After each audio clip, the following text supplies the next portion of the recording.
মগপাড়াতে আদিবাসী মগপাড়াতে এখানে ওনারা সরাসরি মথার সাথে ছিল না, কিন্তু আজকে আমাদের ওসামক দাদার নেতৃত্বে এবং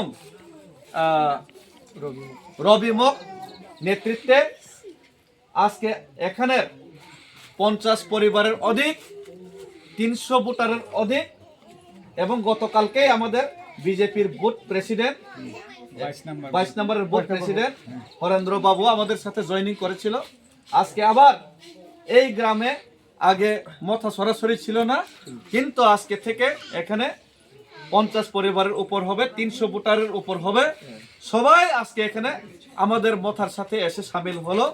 এই জন্য আমি ওসামক দাদা এবং সবাইকে, এই গ্রামের যে সবাই আমাদের মহিলাদেরকে, আমাদের মা বোনদেরকে সবাইকে আমি স্বাগত জানাই এবং ওনাদেরকে আমি বরণ করে আজকে নিলাম। সবাই বোমাগ্রা লং লে লং লে লং লে প্রমথা লং লে লং লে লং লে বোমাগ্রা লং লে লং লে লং লে প্রমথা লং লে লং লে লং লে লাইসা লং লে লং লে লং লে নর্থ ইস্ট ইউনিটি লং লে লং লে লং লে। আচ্ছা,